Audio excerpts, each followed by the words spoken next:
Heart disease पे, मतलब दिल की बीमारियों पे, कि दिल की बीमारियों के बारे में जानना क्यों जरूरी है।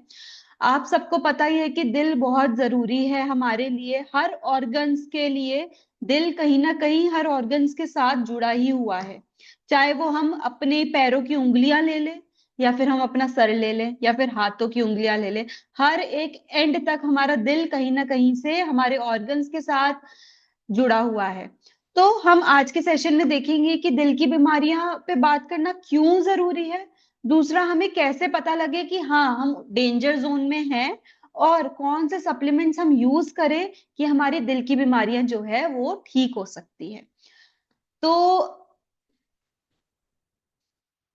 ओके, सो सबसे पहले ये देखते हैं कि हार्ट डिजीज इस चीज पे बात करना जरूरी हो क्यों गया है आजकल। सो हार्ट डिजीज जो है वो नंबर वन कॉज है डेथ का। इंडिया में सबसे मेजर कॉज डेथ का जो है वो है दिल की बीमारियां। दूसरा, 1.5 मिलियन डेथ, 1.5 मिलियन डेथ सिर्फ इसलिए हो रही है क्योंकि उनकी जो आर्टरीज है, जो उनकी ब्लड वेसल्स है, जो वो ब्लॉक्ड हो गई है, कोलेस्ट्रॉल जम गया है उसमें, उसकी वजह से 1.5 मिलियन डेथ आजकल हो रही है। दूसरा, हर 33 सेकेंड्स में एक इंसान, एक इंडियन मर रहा है सिर्फ और सिर्फ दिल की बीमारी की वजह से। और 50% से ज्यादा जो डेथ होती है हार्ट अटैक से, वो आप लोग को पता ही होगा, एकदम से हो जा रही है। 50% से ज्यादा एकदम से डेथ हो जाती है, पता ही नहीं लगता कि कब आजकल हार्ट अटैक आ जाए। और सर्दियों में तो बहुत ज्यादा हार्ट अटैक आने का रिस्क रहता ही रहता है। बट सडन हार्ट अटैक कभी भी नहीं होता है, हमेशा पहले से ही हमारी बॉडी के साथ कुछ ना कुछ ऐसा चल रहा होता है जिसपे हम लोग ही ध्यान नहीं देते। आप लोगों को लगता है कि सडन होता होगा हार्ट अटैक, कि बस आज मैं उठा या उठी और मेरे को हार्ट अटैक हो जाए? क्या आप लोग को ये चीज लगती है? या फिर कुछ ना कुछ तो बॉडी सिग्नल भेजती ही होगी कि जिसकी वजह से चांसेस है आगे हार्ट अटैक होने के। आप लोगों को क्या लगता है कि ये सडन है, या फिर आस्ता आस्ता हमारी बॉडी पैदा कर रही है इस चीज को? मुझे आप टेक्स्ट बॉक्स में लिख के भेज सकते हैं।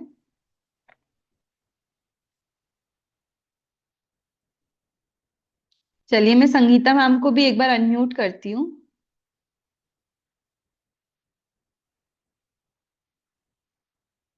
मैम अनम्यूट करिएगा एक बार। हाँ जी। मैम आप बताइए। Good morning ma'am. Good morning ma'am. आप बताइए कि आपको क्या लगता है कि हार्ट अटैक एकदम से आ जाते हैं क्या? मतलब बॉडी बिल्कुल फिट है और फिर हार्ट अटैक आ गए? आपको क्या नो, लगता है? ऐसे कुछ नहीं ना होता। कुछ, कुछ ना कुछ तो होता होगा शरीर में कि इतना हार्ट को प्रेशर पड़ रहा है कि वो हार्ट अटैक आ जाए, स्टॉप ही हो जाए। हो सकता है मैम, वैसे हाँ ऐसा होता नहीं है। हाँ जी। बॉडी का भी मतलब उसको कुछ रीजन तो होता होगा, हाँ बट ऐसा जी। होता नहीं है हाँ जी। मेरी तो नॉलेज ऐसा में। नहीं, यस मैम, ऐसा नहीं होता है। हमेशा हमारी बॉडी कुछ ना कुछ सिग्नल्स भेजती है कि जिसकी वजह से हार्ट अटैक आता है। कभी भी जो बोलते हैं ना अचानक से हार्ट अटैक हो गया, वो पॉसिबल ही नहीं है।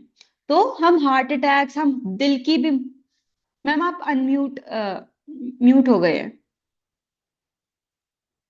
हाँ जी मैम। वो खुद की गलती से ही होता है। हाँ जी मैम, वो खुद की गलती से होता है। और थैंक यू मैम। और हम इस चीज को प्रिवेंट कर सकते हैं। अगर हमें कोई भी दिल की बीमारी है, हम उस चीज को हटा सकते हैं, जड़ से हटा सकते हैं, अगर हम उस पे काम करने की थोड़ी सी भी कोशिश करें तो। अब हमें उससे पहले ये समझना होगा कि हमारा दिल काम कैसा करता है। हार्ट डिजीज को दूर रखने के लिए कौन कौन से सिस्टम को हमें देखना चाहिए, कौन कौन से सिस्टम पे वर्क करना चाहिए। सब 4 सिस्टम होते हैं। सबसे पहला आता है हमारा दिल, हार्ट, जो ब्लड को पंप करता है। हम ऐसे मानते हैं वो मशीन है जो ब्लड को इधर से उधर, उधर से इधर भेज रहा है। हम ऐसे मानेंगे वो मशीन की तरह पंप कर रहा है, और मोटर की तरह पंप कर रहा है, और प्रेशर लगा रहा है कि हमारा ब्लड उधर जाए, इधर जाए। ठीक है। दूसरा है हमारा ब्लड वेसल्स। ब्लड वेसल्स मतलब वो नलियां, वो पाइप जो हार्ट से जुड़ी हुई है, जिससे खून ऑर्गन्स तक पहुंचता है, जिससे खून किडनी तक पहुंचता है, लीवर तक पहुंचता है, हमारे सर तक पहुंचता है। तो खून कौन पहुंचाता है? हमारी ब्लड वेसल्स, मतलब नलियां। तीसरा है हमारा खून। तीसरा सिस्टम है खून। अगर खून भी गाढ़ा हो जाएगा तो दिक्कत हो जाएगी। तो खून करता क्या है वैसे?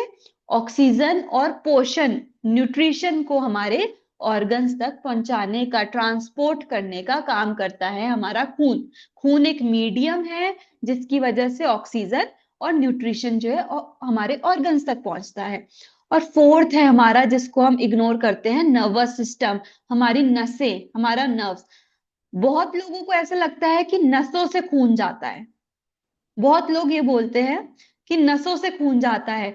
नसों से खून नहीं जाता, वो हमारी ब्लड वेसल से खून जाता है। नसें उन ब्लड वेसल्स के साथ, आप ऐसा मान लो, चिपकी रहती है, उसके साथ साथ चलती है और उसको, उसमें प्रेशर लगाती है कि खून आगे जाए पीछे जाए। वो हार्ट रेट को मॉनिटर करती है। वो ब्लड प्रेशर जो बीपी होता है, अगर बीपी आपको बढ़ता है बहुत ज्यादा, तो मतलब नसों में भी कमजोरी है।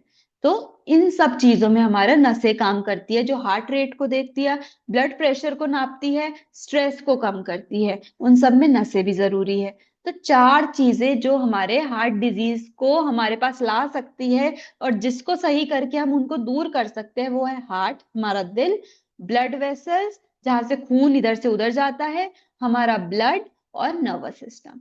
अगर ये चार सिस्टम ठीक हो जाए तो हमें दिल की बीमारियां कभी छुएंगी भी नहीं।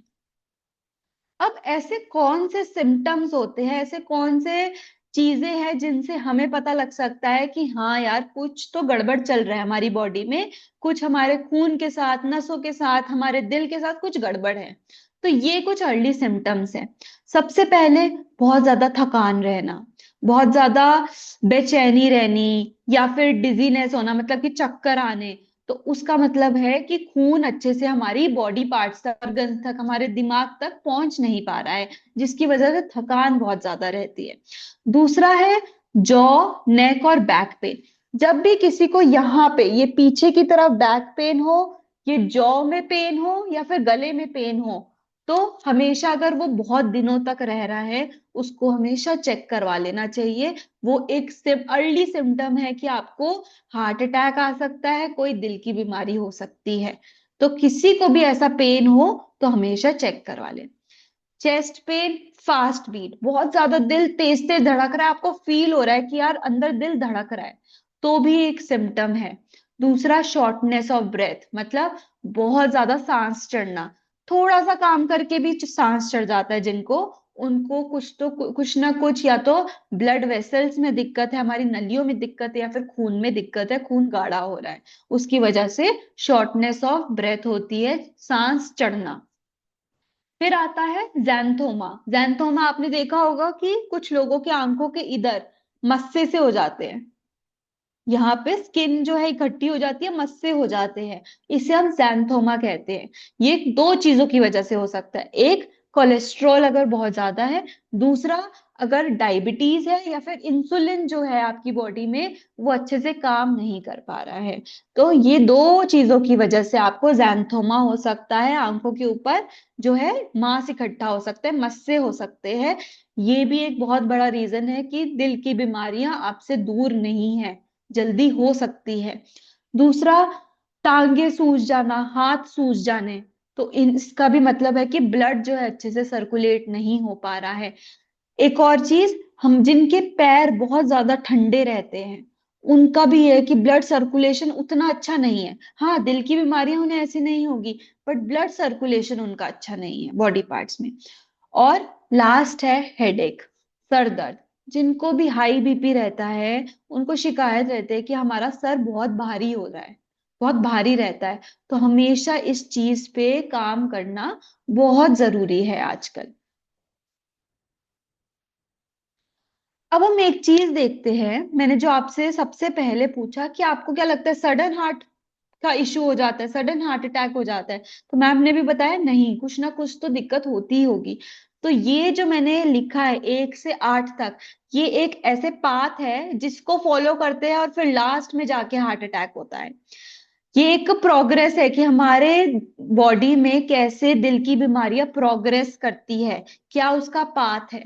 तो सबसे पहला जो आता है वो है high cholesterol, triglycerides. Mainly HDL और एलडीएल को भी नहीं हम गिनते, मेन है ट्राइग्लिसराइड्स। जब लोगों के ट्राइग्लिसराइड्स बढ़ने लग जाते हैं तो मतलब कि हार्ट का कुछ ना कुछ प्रॉब्लम स्टार्टिंग हो गई है। दूसरा है इन्फ्लेमेशन ऑफ ब्लड वेसल्स, मतलब नलियां हमारी जो है सूजने लगती है। अगर हमारी नलियां सूजने लगेगी तो हमारा खून जो है ऑर्गन्स तक नहीं पहुंच पाएगा, तो वहीं पे खून जो है जमने लगेगा, खून जो है स्टॉप होने लग जाएगा। बहुत कम नलियां मान लो इतनी बड़ी होती है बट वो सूज के इतना सा गैप रह जाता है। जब इतना सा गैप रहता है तो खून के पास बहुत कम जगह है पास होने की, जिसकी वजह से आपको ब्लड प्रेशर भी हाई होने लग जाता है। थर्ड है इन्फ्लेमेशन का मतलब क्या होता है कि गंदे सेल्स पैदा हो जाने। जैसे हमें चोट लगती है तो वो लाल पड़ जाता है ना, तो वो सूजन है।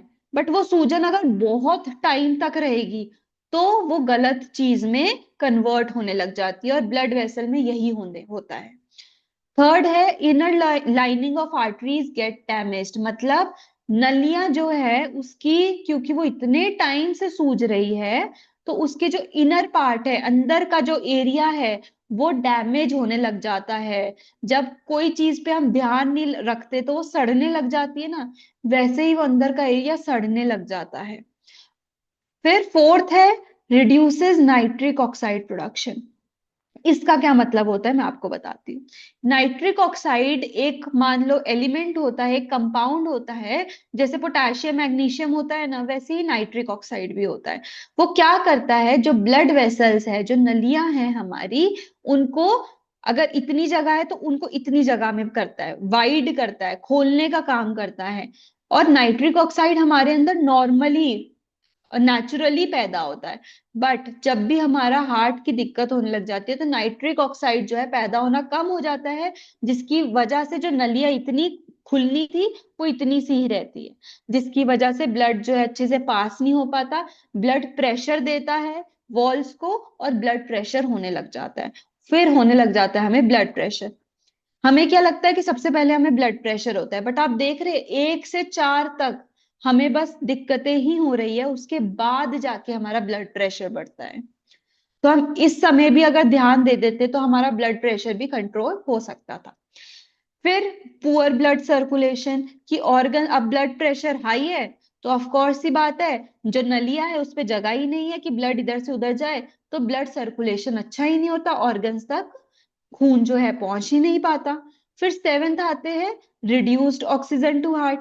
अगर ब्लड अच्छे से पास ही नहीं हो रहा है तो ऑक्सीजन हार्ट में और भी ऑर्गन्स में पहुंच नहीं पा रहा है, और फिर ऑर्गन फेलियर होने लग जाता है, क्योंकि आपको पता है ऑक्सीजन मेन है हर ऑर्गन के लिए। तो जब ऑक्सीजन हार्ट तक नहीं पहुंचता है तो हार्ट जो है फेल हो जाता है, हार्ट अटैक हो जाता है। तो ये 1 से 8 तक गिनती है, तब जाके हमें हार्ट फेलियर होता है। अब इसमें हम हाई कोलेस्ट्रॉल पे भी रोक सकते थे अपनी बीमारी को, उसके बाद ब्लड प्रेशर पे भी रोक सकते थे हम अपनी बीमारी को, पुअर ब्लड सर्कुलेशन है तो भी हम रोक सकते हैं अपनी बीमारी को। तो हम हर एक स्टेज पे अपनी बीमारी को रोक सकते हैं अगर हम उस पर ध्यान दें तो। तो अब आपने एक चीज देखी होगी कि दिल की बीमारी, दिल हमारा खराब नहीं हो रहा है। दिल की बीमारी कभी भी इसलिए नहीं होता कि हमारा दिल खराब है, दिल की बीमारी इसलिए होती है कि हमारी जो नलियां है ना वो खराब है, वो अच्छे से काम नहीं कर रही है, उस पे जगह नहीं है खून जाने की, या फिर उसमें कोलेस्ट्रॉल जम गया है, या फिर हाई ब्लड प्रेशर उसमें हो रहा है। कभी भी हार्ट में प्रॉब्लम नहीं होती। तो हमें किस पे काम करना है, हमें अपने नलियों पे काम करना है, हमें अपने ब्लड वेसल्स पे काम करना है। अब इसके लिए हम करें क्या, इसके लिए कुछ लाइफस्टाइल चेंजेस हैं, पहले मैं आपको ये बताऊंगी, एंड देन हम अपने सप्लीमेंट्स पे चलेंगे कि कौन से इंपॉर्टेंट सप्लीमेंट्स है वेस्टीज के जो इस चीज में बहुत जरूरी है। जैसे कि सबसे पहले है 30 मिनट की एक्सरसाइज रोज करनी, और हमारे हार्ट के लिए सबसे अच्छी एक्सरसाइज है कार्डियो। जिस जिस एक्सरसाइज में हमें सांस चढ़ती है वो सबसे अच्छी एक्सरसाइज है हमारे हार्ट के लिए। और उसका नाम है कार्डियो या फिर जुम्बा। जुम्बा आप यूट्यूब पे डालेंगे जुम्बा एक्सरसाइज, और हमारे तो सुबह भी जुम्बा होता है, तो उस पे जाके हम रोज डांस के साथ एक एक्सरसाइज कर सकते हैं अपने हार्ट के लिए। 30 मिनट की एक्सरसाइज आपको फ्री यूट्यूब पे मिलती है, जो आप लिख सकते हैं जुम्बा। फिर सेकंड है 7 से 8 घंटे की नींद, बहुत ज्यादा जरूरी है। हमारी बॉडी रिकवर होती है नींद में, सोते वक्त हमारी बॉडी रिकवरी फेस में जाती है। और अगर आप अच्छे से नींद नहीं लेंगे या फिर आपको कच्ची नींद आती है तो बिल्कुल भी अच्छी चीज नहीं है, इसलिए 7 से 8 घंटे की नींद बहुत ज्यादा जरूरी है। तीसरा है 4-7-8 ब्रीदिंग एक्सरसाइज। अब आजकल बहुत सब लोगों को ही कहीं ना कहीं स्ट्रेस होता है, स्ट्रेस हार्मोन ऑलमोस्ट सबका बढ़ा ही हुआ है। इस चीज में एक बहुत ही इजी टेक्निक है, वो है 4-7-8 ब्रीदिंग एक्सरसाइज। अब इसमें करना क्या है, आपको 4 काउंट तक, 1 2 3 4, ऐसे 4 काउंट तक इनहेल करना है, सांस अंदर लेनी है। फिर 7 काउंट तक आपको होल्ड करके रखनी है अपनी सांस को, और 8 काउंट तक आपको एक्सहेल करना है। मतलब सबसे छोटी सांस अंदर लेनी है, छोटी टाइम तक सांस अंदर लेनी है, फिर होल्ड करना है, और एक्सहेल करते हुए बहुत ही लंबा एक्सहेल करना है, बहुत लंबा सांस छोड़ना है। इससे आपका नर्वस सिस्टम जो है, मैंने जो नसें बताई, और नर्वस सिस्टम वो एकदम काम होने लग जाता है। तो जिनको भी स्ट्रेस रहता है वो ये ब्रीदिंग एक्सरसाइज रोज सोने से पहले करे तो बेस्ट है एकदम। इसके बाद एक डैश डाइट आती है, हमारी डाइटिशियंस में हमें पढ़ाया जाता है डैश डाइट, जिसका मतलब है dietary approach to stop hypertension. Hypertension मतलब हाई ब्लड प्रेशर, उसको रोकने के लिए एक डाइट आती है जिसे हम कहते हैं डैश डाइट। इसमें कहा जाता है कि पूरे दिन में हमें बस 1500 mg सॉल्ट, नमक का कंजम्पशन करना है। जिसको भी हाई बीपी है वो 1500 mg का कंजम्पशन करेंगे सॉल्ट का। दूसरा, इस डाइट में कहा जाता है कि मैग्नीशियम ज्यादा लो, पोटेशियम ज्यादा लो, क्योंकि ये हमारी नसों के लिए बहुत ज्यादा अच्छा है।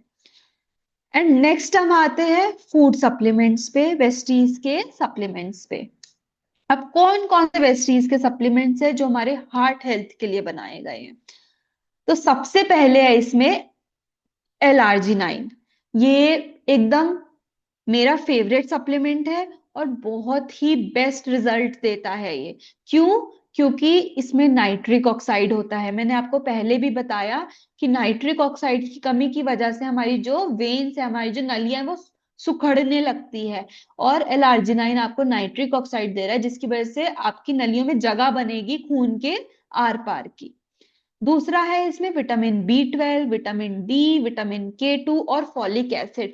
ये सब हमारे दिल के लिए बहुत ज्यादा अच्छे हैं। विटामिन B12 हमारे नसों के लिए बहुत अच्छी है, जो मैंने आपको बताया, नर्वस सिस्टम बहुत जरूरी है, हमारे खून के लिए बहुत अच्छी है, हमारी नलियों के लिए बहुत अच्छी है।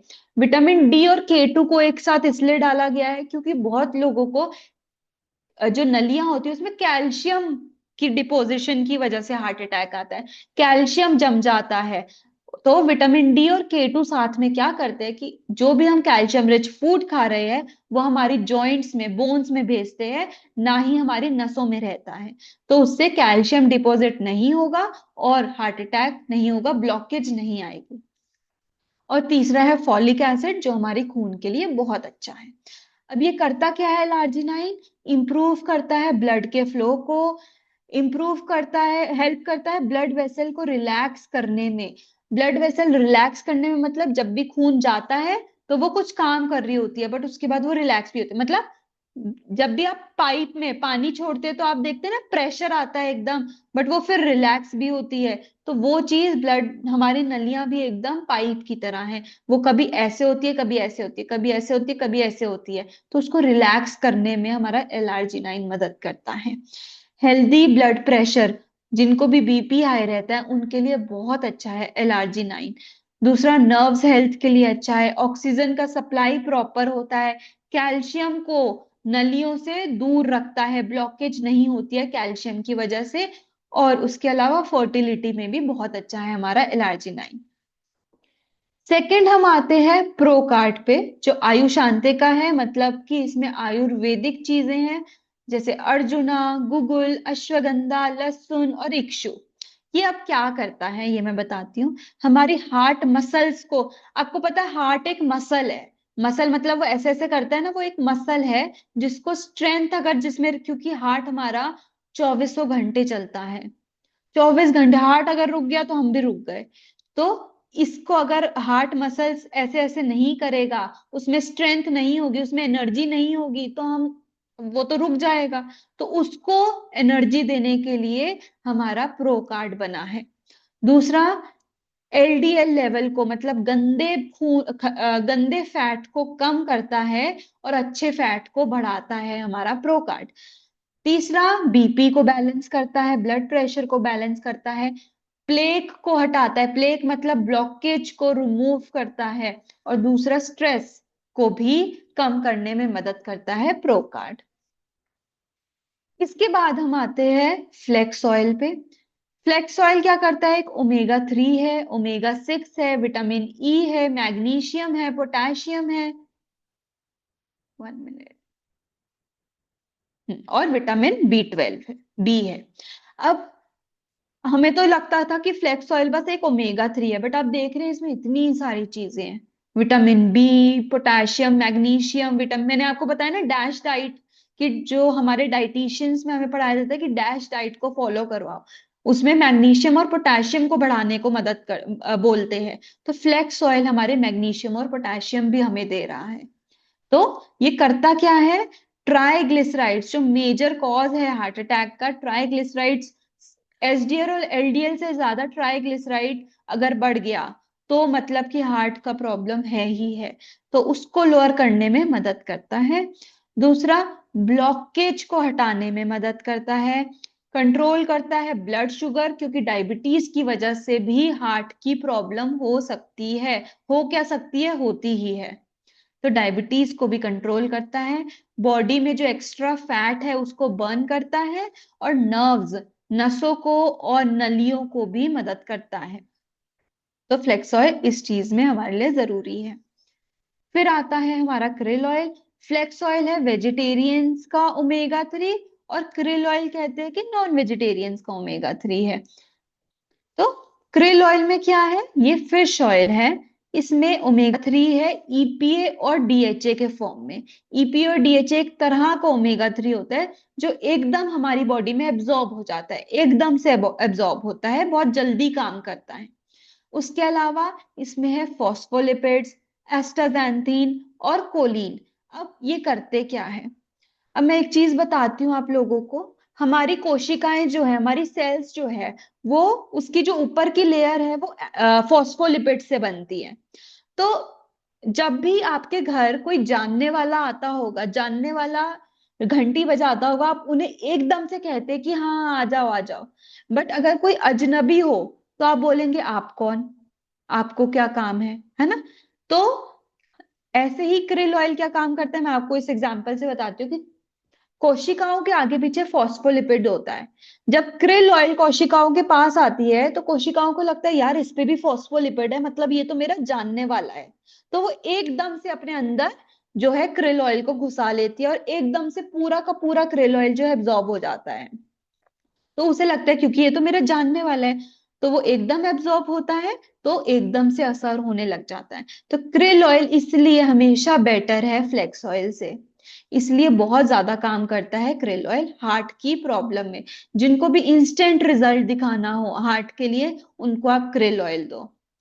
तो ये क्या है, ये हार्ट फ्रेंडली ओमेगा 3 है, रिड्यूस करता है वेसल की इन्फ्लेमेशन, सूजन को कम करता है, जो वेसल जो है सड़ने लग जाती है उनको सही करता है, कोलेस्ट्रॉल और ट्राइग्लिसराइड को कम करता है, सर्कुलेशन, ब्लड सर्कुलेशन को अच्छा करता है, और एंटीऑक्सीडेंट प्रोडक्शन भी है इसमें।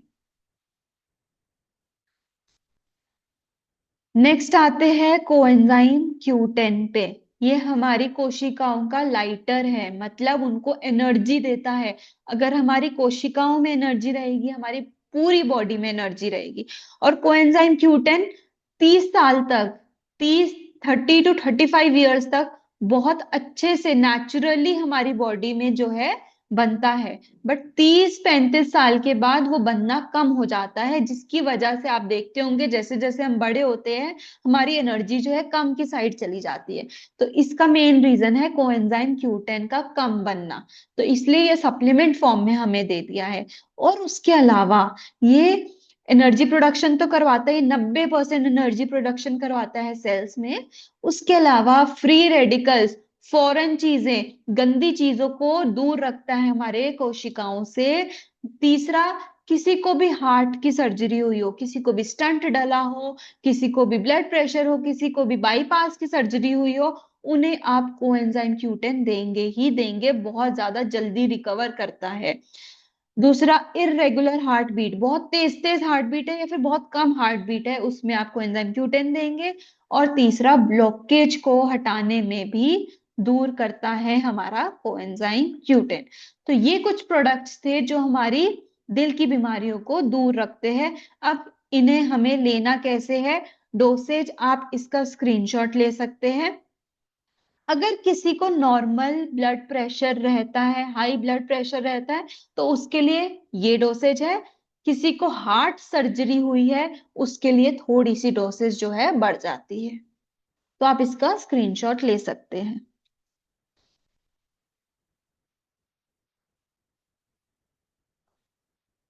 ओके,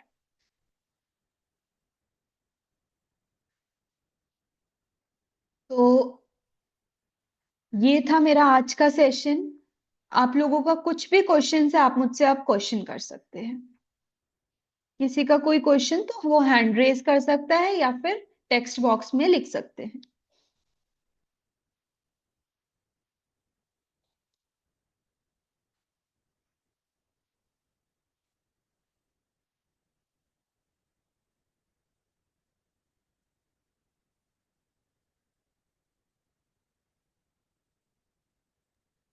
जी सर, गुड मॉर्निंग सर।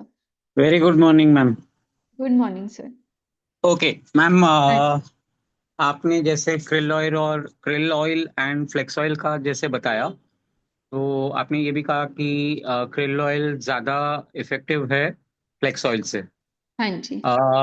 मान लो मतलब मेरा इसमें दो चीज़ है krill ऑयल के हिसाब से। हाँ जी। जब किसी को ऐसे अचानक सा हार्ट अटैक आता है तो क्या हम krill ऑयल उनको चटाना चाहिए, मीन्स अपना krill ऑयल को होल गिरा के देना चाहिए कि फ्लेक्स ऑयल देना चाहिए? वो एक क्वेश्चन है। हम्म। एंड krill ऑयल क्या मतलब ये चीज के लिए ब्लड थिनर का भी काम करता है? हम्म। ओके।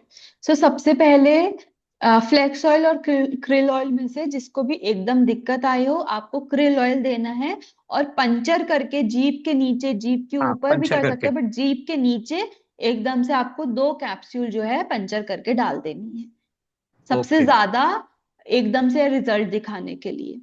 उसके ओके। बाद आपने ब्लड थिनर का काम किया, तो हाँ, क्रिल ऑयल जो है प्लेक को रिमूव करने में मदद करता है और खून को पतला करने में भी मदद करता है, बट उतना पतला जितना उसे चाहिए। ओके, जी ठीक सर। है ma'am. Okay, thanks. Thank you sir.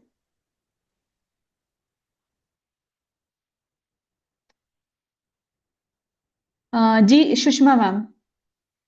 Ji madam, good morning madam. Good morning ma'am. Madam मुझे ना मेरी मम्मी के ना नसों में थोड़ा दर्द हो रहा है। 75 साल की है मेरी मम्मी ना। ठीक है, 75 एक बार आप बताएंगे प्लीज। जी, 75 साल वाली 75। ओके, ठीक है। तो वो कह रहे हैं जब मैं चलती हूँ तो तब तब दर्द होता है। जैसे कि आ, मतलब थोड़ी सी दूर जाएंगे, बाकी तो छत में भी चल लेती है। थोड़ा चलने में हो रही थोड़ी सी हल्की हल्की मतलब। ठीक है। अब मैम तो एक चीज बताइए, उन्हें इसके अलावा कुछ और इशू भी है, जैसे बीपी का, नहीं डायबिटीज नहीं, का? सब कुछ ठीक है? नहीं। हाँ जी, हाँ जी। सब खाली ठीक है वो ना? पैरों में हो रही। पैरों में हो रही है? तो सबसे पहले तो आप उनका दो दो डब्बे एलार्जिनाइन के खत्म जी करवाइए। जी। हाँ जी, हाँ जी। एलार्जिनाइन। हाँ, दूसरा, मैंने भी यही बोला था आज ना हाँ कि मैं जी, अपनी मम्मी को एलर्जी 9 दूंगी। अब मैंने डब्बा रखा हुआ है, मैंने कहा उन्हीं को उन्हीं उसी से वो करती हूँ।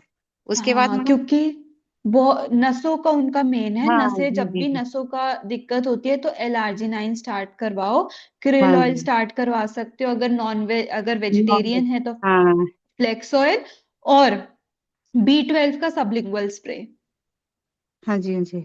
ये आप स्टार्ट करवाओ। और जी रोज उन्हें हल्दी और सौंठ आती है, उसको उबाल के उसका पानी पिलाना भी स्टार्ट करवा दो। जी जी जी, हल्दी तो वो कच्चे खाती रहती है। हाँ, हल्दी और सौंठ जो आती है, सूखी अदरक, जी इसका जी भी जी। पानी उनको स्टार्ट कर दो, और ये सप्लीमेंट आप देखना बहुत अच्छा रिजल्ट आएगा। जी मेन मैं उनकी ये। नसों का है। हाँ जी हाँ जी। और B12 का जो सबलिंगुअल स्प्रे है वो खाली पेट सुबह लेना है। अच्छा ठीक है। ठीक है मैडम, ओके। हाँ जी, ओके, थैंक यू।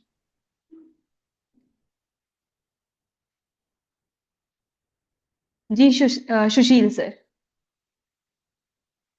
आप, हाँ जी, hello. Good morning sir. Good morning ma'am. Ma'am मैंने गुड, पता करना है कि हमारे ना एक बार्बर है, उनका अभी हाँ जी, ट्यूसडे में अटैक हुआ है। लेफ्ट साइड में अटैक हुआ है, तो राइट साइड के उनके काम करने बंद कर गए, मुंह भी टेढ़ा हो ओके, गया, हाथ भी ओके, काम नहीं कर रहा और पैर भी काम नहीं कर रहा। तो उनको क्या क्या दिया जाए मैडम? मैं आपको बताती हूँ। सबसे पहले क्रिल ऑयल जो है, जी। उनको रोज दो मुंह पे ऐसे पंचर करके डाल ठीक दो, है जी। दो। ठीक है जी। ठीक है, उनका देखना, ये जो पैरालिटिक अटैक ही है ये जी जी। उनका वर्क करने लग जाएगा, सही होने लगेंगे। सबसे ठीक है। पहले तो आप ये स्टार्ट कराओ, और ये दूसरा कितना? एलार्जिन। अच्छा, कि, उन्हें डायबिटीज वगैरह तो कुछ है नहीं? नहीं नहीं, कुछ नहीं है। कितना देना है ये हाँ, फिलहाल? 2 देनी है क्रिल ऑयल, 2 रोज। एक सुबह एक शाम देते हैं हाँ जी, आफ्टर अरे खाने के आप समय? एक साथ दीजिए, आप उन्हें एक साथ दीजिए, अच्छा अच्छा। उनके जीभ करेला। पे खाने, हाँ, खाने के बाद। बट उनको ना ये बोल दो कि आप ये कर लोगे तो आपको देखना बहुत अच्छा रिजल्ट आएगा। दूसरा ठीक है। L-arginine, ये 2 चीजें आप दे दो ना उन्हें, उन्हें बहुत अच्छा रिजल्ट आ जाएगा। और ये कोंजाइम 10 बता रहे थे आप, वो भी देना पड़ेगा? कोएंजाइम Q10 तो है ही बेस्ट। अच्छा, वो भी देना है। हम्म, तो ये मतलब कितने 10-15 दिन में शो करने लगेगा कुछ रिजल्ट? उनको रिजल्ट आएगा पक्का। क्योंकि अभी तक उन्होंने कोई ऑपरेशन वगैरह नहीं कराया, क्योंकि वो जाते हैं तो डॉक्टर, ये अपना एलोपैथिक डॉक्टर के पास जाए वो तो एकदम इमीडिएट बोलते हैं कि आपके क्लॉट आ गया ब्रेन में, तो ये रिमूव करना पड़ेगा, ऑपरेशन होगा, ये होगा, ऐसे करके। तो अभी तक तो उन्होंने कुछ किया नहीं है वैसे ऑपरेशन वगैरह। ठीक है, आप ना उनका ये स्टार्ट कर दो, बट उन्हें बोलो कि ये एलोपैथी का वो नहीं है। हाँ जी हाँ ठीक जी। है, जो डॉक्टर बोल रहे हैं वो जरूरी है, बट ये जो आप करेंगे ना, उनको बहुत अच्छा रिजल्ट मिल जाएगा। हाँ बट एक। क्योंकि उनका जो पैरालिटिक अटैक थोड़ा ज्यादा होता है, तो उसमें आप जी डॉक्टर को वो नहीं कर सकते, डॉक्टर जो कहेगा वो करना ही करना है। जी बट जी। आप उसके साथ साथ ये ट्रीटमेंट करेंगे तो उनका जो डॉक्टर का ट्रीटमेंट है और ये ट्रीटमेंट साथ में जब करते हैं ना, तो और जी। ज्यादा बेटर रिजल्ट्स आते हैं, क्योंकि उनका हाँ थोड़ा सा जो इश्यू है वो ज्यादा है। तो ये तो आप ठीक है। स्टार्ट करवा ही दो सर उन्हें, ठीक है ये मैम। मैम 3 एक चीज़ चीजें। है, एक सेकंड चीज, सेकंड मदर है हमारे, वो 92-93 ईयर्स के हैं। तो उनमें ओके, यूरिन प्रॉब्लम हो रही है, तो लीकेज वगैरह, उसके लिए मतलब क्या देना चाहिए? एक तो मैं वैसे उनको दे रहा हूँ अभी क्रेनबेरी दे रहा हूँ, और साथ में ये फ्लैक्स सीड वगैरह दे रहा हूँ। तो और क्या ओके। देना चाहिए उनको वैसे? उनको जो मेन है, क्योंकि एज है तो उनकी मसल्स जो है ना वो वीक हो गई है, ठीक हो गया, हाँ जी। यूट्रस की मसल्स वीक हो गई है, वो एज की वजह से हुई है। तो एलर्जी नहीं? उनको आप एलर्जी। L-arginine आप दे सकते हैं, वो तो बहुत अच्छा इफेक्ट करेगा। बट ठीक है जी। उसके साथ साथ ना आप क्रिल ऑयल स्टार्ट कर दो उनका। अच्छा जी। हाँ, उनको भी ये और जीभ के नीचे थोड़ा देना? प्रोटीन वाली चीजें ज्यादा खिलाओ, मतलब कि उनकी प्रोटीन पाउडर नसें दे रहे और हैं। मसल्स वीक है। प्रोटीन पाउडर दूध में डाल के दे रहे हैं वो तो, हाँ, दो वो भी चम्मच आप दो। डेली दे रहे हैं। तो हाँ ये जो जी, क्रील ऑयल है, इनको भी जीभ के नीचे देना है नहीं, या ये उनको किस? आप नॉर्मल, उनको नॉर्मल कंज्यूम करने के लिए। Thank you ma'am. Thank you sir.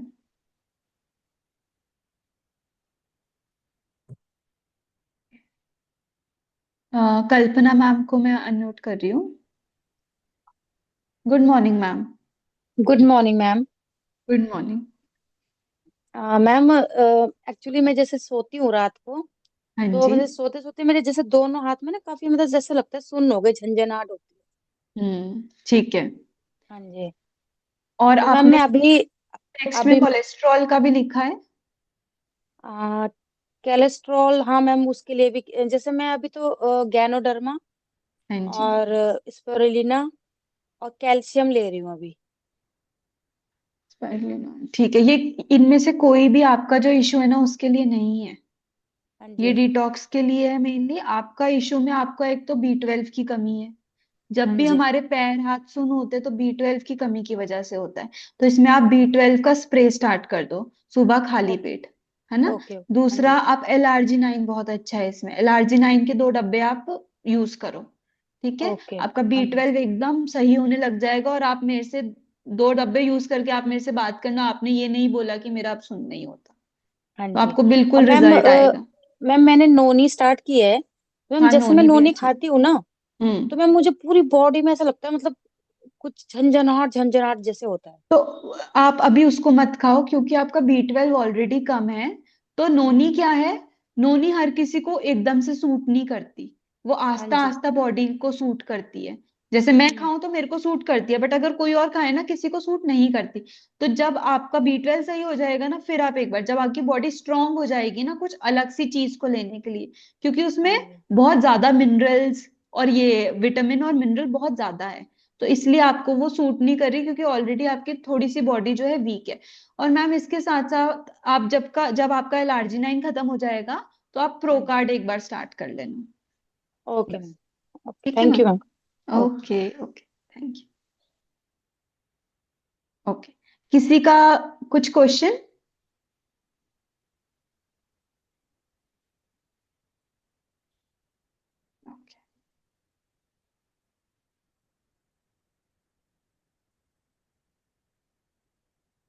Rajesh sir, sir आप अपने आप को अनम्यूट कर सकते हैं।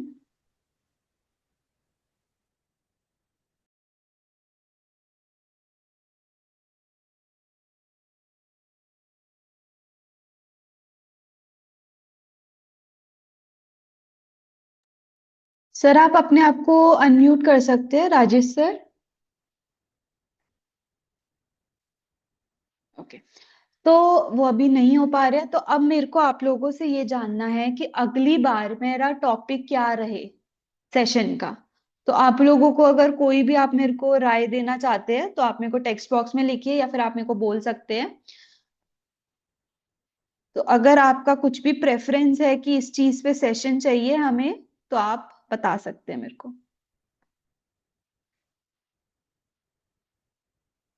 Cancer, okay. लेडीज प्रॉब्लम, ठीक है।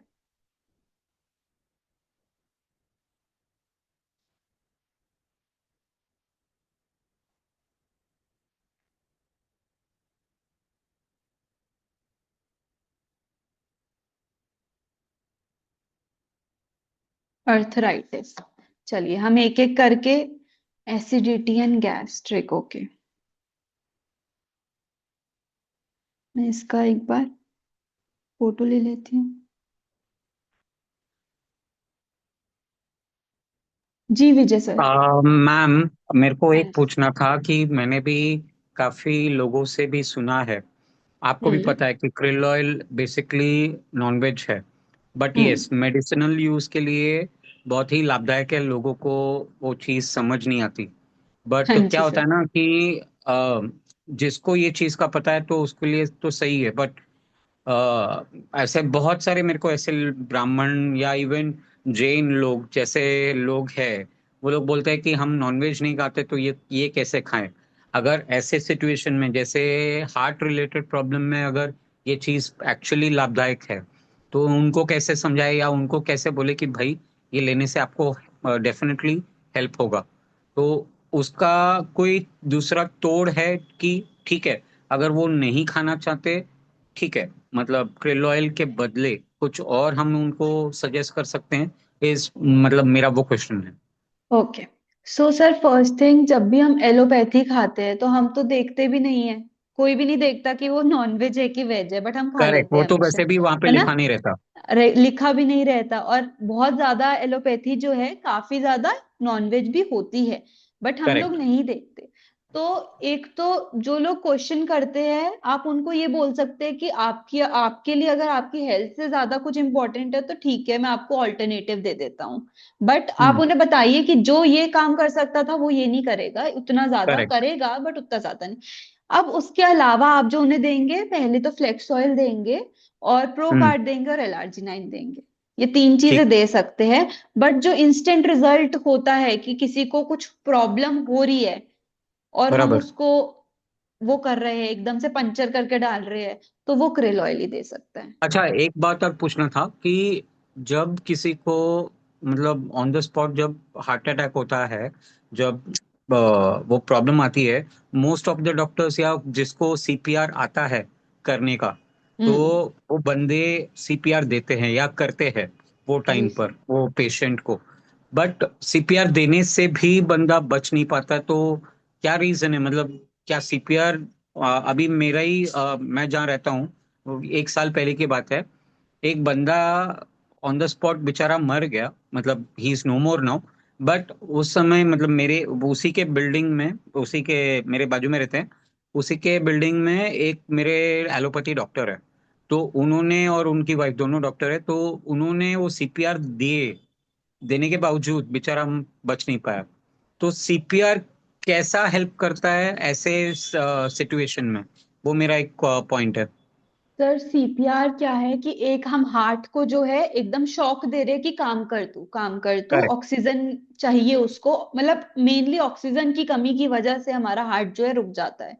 तो करेक्ट। सीपीआर यही मदद करता है कि ऑक्सीजन उसमें पहुंचे, कि एकदम से शॉक दे के कि हार्ट अपना काम करने लग जाए, वो रहता है। अब सीपीआर काम क्यों नहीं करा, वो उसके तो बहुत सारे रीजन हो सकते हैं कि क्या पता सीपीआर ढंग से ना दिया हो, क्या पता बॉडी लेट हो गया हो उस चीज को कि सीपीआर वर्क ही नहीं करा। तो इसके रीजंस बहुत सारे हैं कि सीपीआर क्यों नहीं काम करा। बट इस ओके। टाइम पे हम एक और चीज कर सकते हैं, अगर हमें सप्लीमेंट्स के बारे में पता है तो krill ऑयल जाके उनके मुंह में पंचर वो करके तो दे सही है, आई सकते हैं। गॉट दैट पॉइंट, वो समझ गया। बट हाँ वही जी। एक पॉइंट था कि सीपीआर करने से भी नहीं बच पाया, तो वो मेरा एक मतलब क्वेश्चन था, इसीलिए मैंने पूछा। सर इसके बहुत सारे रीजन हो सकते हैं कि क्यों नहीं हुआ, है ना। ये भी हो सकता है ना कि गलत करा हो, वरना सीपीआर की वजह से बहुत ज्यादा। देखिए सीपीआर एक वो है कि हम कर लेते हैं, एक ट्राई कर लेते हैं, वही चीज है सीपीआर भी कि करेक्ट, ट्राई करेक्ट, कर करेक्ट, लेते हैं, अब जो होना होगा वो तो होएगा ही होएगा। Correct, correct. वही एक चीज है। नहीं, क्योंकि ये जो जिसने सीपीआर किया ना, वो दोनों डॉक्टर्स ही थे, इसीलिए डॉक्टर्स मैं थे। पूछ रहा था। हाँ हाँ जी। जी। सर बट वही है कि अब लेट हो गया, ठीक, सही ठीक है से ना मैम, हुआ हो तो कुछ। वो हो हाँ सकता है, जी। बराबर है। हाँ जी। क्योंकि वो जब सिचुएशन हुआ वो बंदे का, एंड ये लोग उनके घर पे जब पहुंचे, तो शायद थोड़ा टाइम लगा। हाँ। मतलब वो चीज, वो टाइम गैप में शायद वो, आप जैसे बोल रहे हो, वो प्रोबेबली हो सकता है। करेक्ट। हाँ जी सर। हाँ जी। ठीक, ठीक। Okay ma'am. Thank you sir. चलिए, थैंक यू सो मच। मैंने आप लोगों का लिख लिया है कि कौन कौन से सेशन चाहिए। So thank you so much. आज का सेशन यहीं पे एंड करते हैं। Thank you.